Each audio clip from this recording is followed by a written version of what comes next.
Okay, welcome to this special episode of the goRIA live stream. I'm Chuck Vela, and for the next couple of days, I'm going to be broadcasting and recording these live streams live here at the FPA National Conference in Phoenix, Arizona.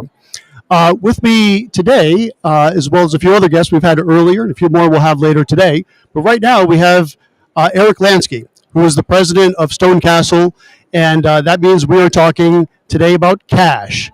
Eric, welcome to the show. Thank you very much for having me today, and hopefully you're enjoying Phoenix.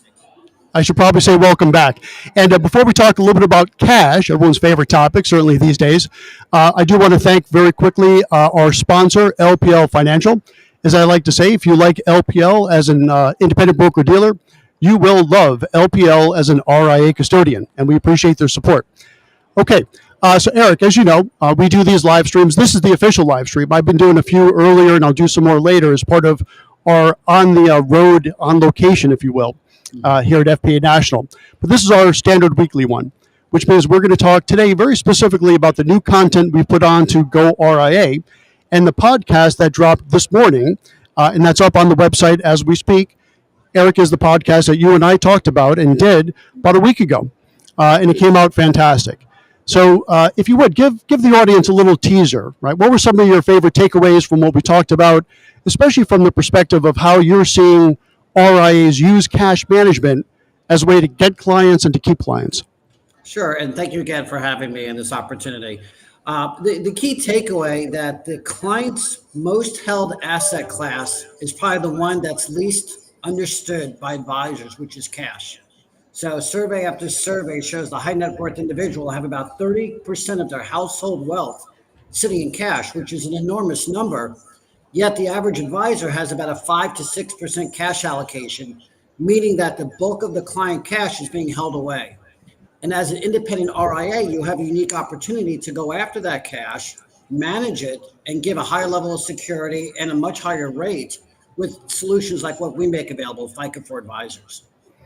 Absolutely. And I could just speak from my own personal experience. You know, for the X number of years, I was just sending my clients to, fill in the blank online high yield money markets, Ally, Capital, we all know who they are. And those were fine because I didn't realize we had the ability to have our own cash solution. And Eric, as you know, I love touting all the benefits of the RIA space. I am an RIA enthusiast, to say the least. But what is really, really great about the RIA space and why I'm always so juiced up on it is the fact that you're able to do so many things, right? So I came across StoneCastle, Eric, as you know, at a conference, not dissimilar to this one here, less than a year ago up in Boston. I saw it. I was like, wow, this is a great solution. 2 months later, we've implemented it. And that's really the point of the RIA space. So if you're at a broker-dealer or somehow in a captive situation, you come across an idea. You might think the idea is fantastic. You believe your clients could really, really benefit from it, but you can't implement it. And that's really the key here. And that's why I love not only your solution, but there's a lot of others that we've been able to bolt into our shop. And I know a lot of other RIAs are doing the same thing. So we don't want to give too much away, right? We want folks to go to the investment.com website. Once you're at that website, there's a tab that says goRIA. Click that tab and you're going to see the full replay of this podcast that Eric and I did. And it really goes into a lot of chapter and verse on a lot of specificity, right? How exactly are the RIAs out there using solutions like the StoneCastle cash solution and some others out there? We're very fair and we like to provide the full spectrum of things you should be thinking about as you're going RIA. And not only is his podcast there, but we're up to about a good dozen podcasts. There's a few live streams.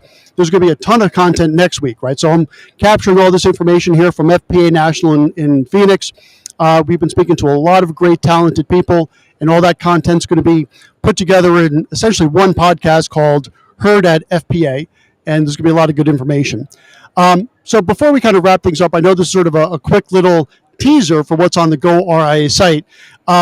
Maybe, Eric, if you could share with us one of the best use cases that you've seen RIAs utilize this cash management solution for. Sure, I'll give a couple. The first of which is a client sold their business. Just had one literally 3 days ago. They sold their car dealership for $50 million. Wow. And traditionally, that's a good business to be in. Yeah. So traditionally, when that liquidity happens, before the advisor puts together a plan, the money will sit at the bank that did the underlying deal. And now the advisor is able to say, rather than sitting at the bank and be uninsured and not earn much, I can come over to me. We can provide up to $100 million of FDIC insurance per tax ID. It's fully liquid, provide a competitive rate. So the advisor was able to win that business, and they could hold and control that cash versus sitting at the bank and everyone picking away and try to sell them something. And so it becomes a great opportunity for adding a ton of value, and also the advisor retaining control of the relationship. The other use case is a high net worth client sits on a nonprofit, and they realized very quickly that nonprofit cash was sitting at a mega bank, earning next to nothing, and they were able to do a lot of good by having to go into a FICA, support hundreds of communities, all the deposits federally insured, and provide a rate up to 5% APY. So it was a complete win-win for the advisor and the client and the nonprofit with additional interest income. Yeah, those are two great examples. And, I said I want to give this as a teaser, but I can't help myself because there's so much good content about this topic. One other thing I want to kind of really re-highlight is that there are a lot of these online cash solutions that will not accept cash deposits from nonprofits, business owners, things like this. Yeah. So if you have the ability to say, hey, here's a solution we have at our shop, at our RIA, and you could take that 100,000, 200,000, whatever you have as a small business owner that's earning nothing at your big bank, money market, bring it to our RIA. That's a nice foot in the door to open up those relationships with the board members of the nonprofit, to the owners of those small businesses. I just think it's a brilliant solution, and just another great example of what you can do in the RIA space that perhaps you cannot do at a broker-dealer. Absolutely. Good stuff. All right, so I think we're going to end it on that. So Eric Lansky from StoneCastle, thanks for doing the podcast and joining me on this little promo for that today. And for those of you in the audience, again, if you want to see the full podcast, all the podcasts we've done, the webcast, the articles, a lot of great content. There's really a nice war chest of good information on that website now. Simply go to investmentnews.com, click the tab that says goRIA. You'll see everything that you need to see. And on behalf of goRIA Investment News, I'm Chuck Philip. Thanks for joining us. And we'll see you next week for the regular live stream, but I'll see you later today with Matt Gardner to talk about, believe it or not, a financial planning fraternity. So tune back in a couple of hours to check that out. Thanks for joining us. Eric, I'll see you soon. Take care. Bye-bye.